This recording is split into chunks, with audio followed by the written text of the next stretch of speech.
बहुत समय पहले की बात है। एक गांव में राम नाम का लड़का रहता था। पेशे से वह कुम्हार था। उसके द्वारा बनाए गए मिट्टी के बर्तनों की चर्चा चारों तरफ थी। लोग दूर दूर से उसकी इस कला को देखने आते थे। राम जितने सुंदर बर्तन बनाता था, ठीक उसी प्रकार उसकी सोच भी औरों के प्रति थी। कहने का मतलब यह है कि वह जितना अपने काम के प्रति निष्ठावान था, ठीक उसी प्रकार लोगों के प्रति भी था। कोई भी अपनी समस्या लेकर उसके पास आता, उसका समाधान लेकर ही जाता। खेलकूद में भी उसके जैसा माहिर दूर दूर तक कोई नहीं था।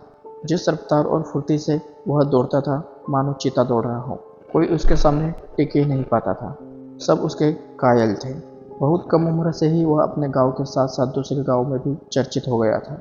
एक बार उसके गांव में भयानक विपत्ति आ गई। एक शेर उसके गांव में रात में आता था और पालतू पशुओं को उठाकर ले जाता था। गांव वाले बहुत भयभीत थे। जैसे ही रात का समय होता, मानो चारों ओर सन्नाटा पसर जाता। क्या पता कब शेर आ जाए और हमला कर दे। गांव वाले इतने डरे हुए थे कि दिन में भी खेती किसानी करने से डरने लगे। ना जाने कब उन पर शेर का हमला हो जाए। शेर अब आदमखोर बन चुका था। वह गांव के पशुओं के साथ साथ मनुष्यों का भी शिकार करने लगा। गांव के कई लोगों को वह अपना खुराक बना लिया था। शेर को पकड़ने का गांव वालों ने बहुत प्रयास किया, परंतु कोई उपाय काम न आया। राम को जब इस बात का पता चला तो उसने ग्राम सभा में शेर को पकड़ने की बात रखी। पर गांव के मुखिया ने कहा, हमने बहुत प्रयत्न किए, परंतु कोई सफलता प्राप्त नहीं हुई। वह शेर है शेर, उसे पकड़ना इतना आसान काम नहीं। माना कि तुम बहुत निडर हो, बुद्धिमान हो, परंतु इसका मतलब यह नहीं कि तुम उसे पकड़ लोगे। राम मुखिया की बात सुनकर मुस्कुराने लगा। इस पर मुखिया ने कहा, तुम इतना क्यों मुस्कुरा रहे हो? इस समस्या को लेकर हम इतने गंभीर हैं और तुम हंस रहे हो। आखिर इस हास्य का कारण क्या है? बताओ, नहीं तो दंड भोगने के लिए तैयार हो जाओ। राम ने कहा, नहीं मुखिया जी, माफ करें, मैं आपकी बात पर नहीं हंस रहा था। मैं तो यह सोच के मुस्कुरा रहा था कि जिस दिन उस शेर को पकड़ लूंगा और गांव वालों के चेहरे पर उस वक्त जो खुशी होगी, उसे देखकर मेरे भी चेहरे पर मुस्कुराहट आ जाएगी, इसलिए मैं मुस्कुरा रहा था। मुखिया ने कहा, हमारे पास कोई तरकीब है उस खुकार आदमखोर शेर को पकड़ने की, तो बताओ। राम ने कहा, बहुत सी तरकीब है, परंतु कौन सी आजमाऊं वही सोच रहा हूँ। मुखिया ने कहा, जो भी करो जल्दी करो, हमारे पास समय नहीं है। ना जाने वह शेर कब क्या कर देगा। लेकिन मेरी एक शर्त है, यदि तुम कामयाब नहीं हुए तो तुम्हें यह गांव छोड़कर जाना पड़ेगा। राम ने मुखिया की शर्त मान ली। अब राम ने 3 तरकीब निकाली, जिसमें से 2 कुछ आसान और एक कठिन तरकीब थी। उसने सोचा, पहले कुछ आसान तरकीब आजमाते हैं, सफल रही तो ठीक, वरना कठिन तरकीब अपनानी होगी। पहली तरकीब, एक पिंजरा बनाया और उसमें मांस का टुकड़ा रख दिया गया, जिससे शेर आए और पिंजरे में कैद हो जाए। परंतु शेर इतना चालाक था कि वह मांस को नहीं खाया, बल्कि एक पालतू पशु को उठाकर ले गया। अब दूसरी तरकीब अपनाने की सोची गई। दूसरी तरकीब, एक बड़ा सा जाल बनाया गया और कुछ जानवरों को रख दिया गया, ताकि शेर आए और जैसे इन जानवरों पर हमला बोले तो जाल में फंस जाए। परंतु शेर इतनी तेज गति से आया कि जाल बंद करने से पहले ही एक जानवर को उठा ले गया। उसका यह उपाय भी काम न आया। अब राम के पास तीसरी और आखिरी तरकीब थी, जो कठिन थी। आपकी बात, वह अगर काम न आई, पूरे गांव में उसकी जगहसाई हो जाएगी। लेकिन कहते हैं ना कि ईश्वर भी उसका साथ देता है जो सच्चे मन से अपने कार्य के प्रति समर्पित हो। राम अपने कार्य के प्रति बहुत ही ज़्यादा समर्पित था। उसने एक बड़ा सा गड्ढा खोदा और वह इतना गहरा था कि एक बार वह शेर यदि उसमें गिर जाए तो निकल ही नहीं पाएगा।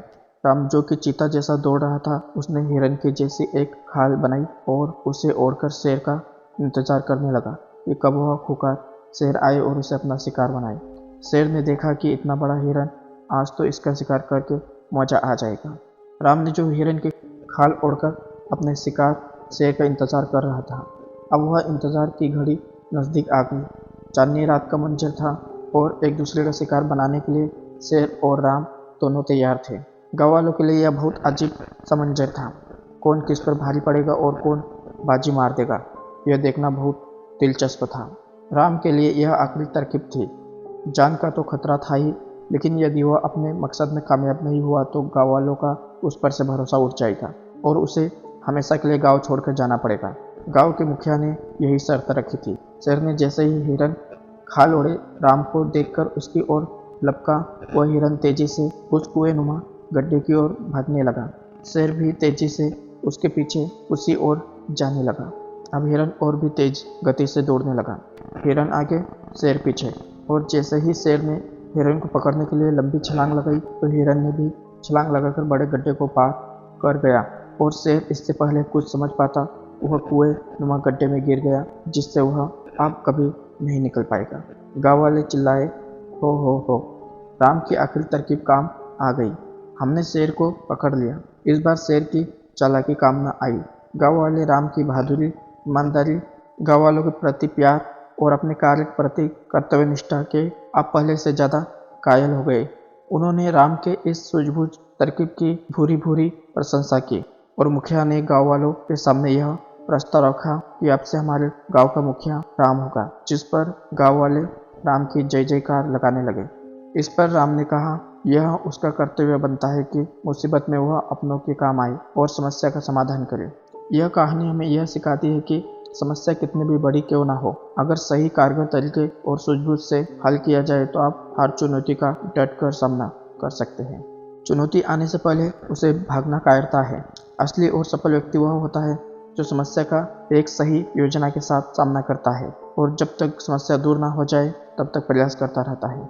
यदि चुनौती का सामना करने से नातान खड़े हो जाओ तो रास्ता खुद ब खुद निकल आता है। कहने का तात्पर्य है कि जहाँ चाहा वही रहा।